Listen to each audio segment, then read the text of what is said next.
ನಮಸ್ಕಾರ ಎಲ್ಲರಿಗೂ. ನನ್ನ ಹೆಸರು ಮೇಘನ. ಶುಕ್ರವಾರ ಮತ್ತು ಶನಿವಾರದ ವ್ಲಾಗು ನೀವು ನೋಡ್ತಾ ಇರೋದು. ಕಾರಣಾಂತರಗಳಿಂದ ನಾವು ಯುಗಾದಿ ಹಬ್ಬನ ಮಾಡ್ತಾ ಇಲ್ಲ. ಮತ್ತು ಯಾಕೆ ಅಂತ ಕೇಳಬೇಡಿ, ನಾವು ಸಿಂಪಲ್ಲಾಗಿ ಪೂಜೆನ ಮಾಡ್ತೀವಿ ಈ ವರ್ಷ.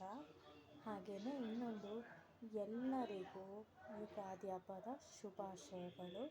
ಸಿಹಿ ಕಹಿ ಎರಡೂ, ಸ್ವಲ್ಪ ಸಿಹಿನೇ ಜಾಸ್ತಿ ಇರಲಿ, ಕಹಿ ಕಡಿಮೆ ಇರಲಿ ಅಂತಲೇ ಆಶಿಸ್ತೀನಿ ನಾನು. ಮತ್ತು ನೋಡ್ತಾ ಹೋಗೋಣ ಶುಕ್ರವಾರ ಮತ್ತು ಶನಿವಾರ ಏನೇನಾಯಿತು ಅಂತ ನೋಡ್ತಾ ಹೋಗೋಣ. ಜಾಸ್ತಿ ಏನೂ ಇಲ್ಲ, ಸಿಂಪಲ್ಲಾಗಿ ಹೇಳ್ತೀನಿ, ತುಂಬ ಎಳಿಲಿಕ್ಕೆಲ್ಲ ಹೋಗಲ್ಲ. ಬನ್ನಿ ನೋಡೋಣ. ಶುಕ್ರವಾರದ ವ್ಲಾಗು.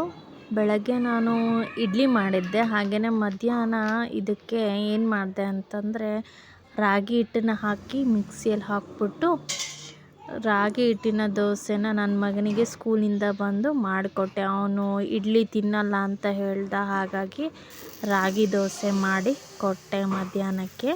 ಹಾಗೆ ಅನ್ನ ಸಾರು ಇತ್ತು, ಬೇಡ ಅಂದ, ಅದಕ್ಕೆ ಸ್ವಲ್ಪನೇ ರಾಗಿ ದೋಸೆಗೆ ಈರುಳ್ಳಿ ಎಲ್ಲ ಹಾಕಿ ಮಧ್ಯಾಹ್ನಕ್ಕೆ ಮಾಡಿಕೊಟ್ಟೆ.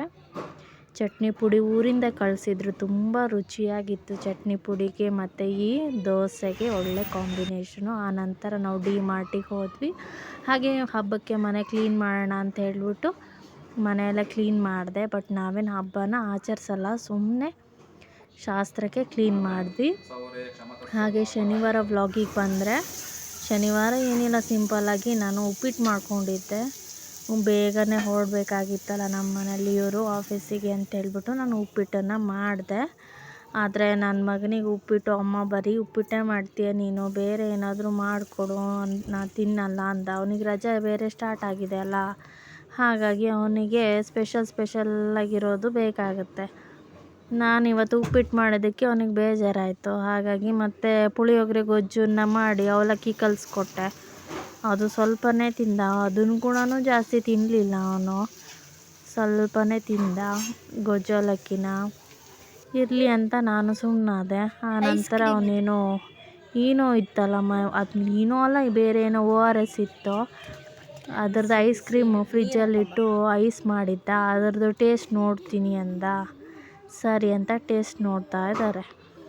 ಒಳ್ಳೆ ಗಮ್ಮತ್ತು ಮಾಡ್ತಾರೆ ಇವರು. ಮಜಾ. ಇವಾಗ ರಜೆ ಸ್ಟಾರ್ಟ್ ಆಯ್ತಲ್ಲ, ಇನ್ನು ಅಣ್ಣ ತಮ್ಮಂದು ತಲೆಹರಟ ಜೋರಿರುತ್ತೆ. ಗಲಾಟೆ ಅಂದರೆ ಗಲಾಟೆ, ಸೈಲೆಂಟೇ ಇರಲ್ಲ ನಮ್ಮ ಮನೇಲಿ. ವ್ಲಾಗ್ ಮಾಡ್ತಿದ್ದೀನಿ ಅಂತಂದರೂ ಸೈಲೆಂಟ್ ಇರಲ್ಲ. ಸಂಜೆ ಆದಮೇಲೆ ನಾವು ಶನಿವಾರ ಅಲ್ವಾ, ಹಾಗಾಗಿ ಶನಿ ದೇವಸ್ಥಾನಕ್ಕೆ ಹೋಗಿ ಬಂದ್ವಿ. ಆಂಜನೇಯ ದೇವಸ್ಥಾನಕ್ಕೆ ಹೋಗಿದ್ವಿ. ಬಟ್ ಇಲ್ಲಿ ಒಂದು ಪ್ರಸಾದ ಕೊಟ್ಟಿದ್ವಿ ಬೆಳಗ್ಗೆ, ಅದನ್ನು ಇಸ್ಕೊಂಬರ್ಲಿಕ್ಕೆ ಅಂತಂದು ಶನಿ ದೇವಸ್ಥಾನಕ್ಕೆ ಹೋಗಿದ್ವಿ. ತುಂಬಾ ರಶ್ ಇತ್ತು. ಆಮೇಲೆ ವಿಡಿಯೋ ಮಾಡೋಕ್ಕೆ, ಫೋಟೋ ಮಾಡಲಿಕ್ಕೆ ಅಲೋ ಇರಲಿಲ್ಲ. ಹಾಗಾಗಿ ಹೊರಗಡೆನೇ ತೋರಿಸ್ತಾ ಇದ್ದೀನಿ ನಾನು, ಒಳಗಡೆ ಅಲೋ ಇಲ್ಲ ಅಂತೇಳ್ಬಿಟ್ಟು. ಪ್ರಸಾದ ಇತ್ತು, ತುಂಬ ಚೆನ್ನಾಗಿತ್ತು ಪ್ರಸಾದ. ಹೀಗಿತ್ತು ಇವತ್ತಿನ ವ್ಲಾಗ್. ಹಾಗೆ ಎಲ್ಲರಿಗೂ ಮತ್ತೊಮ್ಮೆ ಯುಗಾದಿ ಹಬ್ಬದ ಶುಭಾಶಯಗಳು. ಹಾಗೆ ಮುಂದಿನ ವಿಡಿಯೋದಲ್ಲಿ ಸಿಗೋಣ. ಧನ್ಯವಾದಗಳು.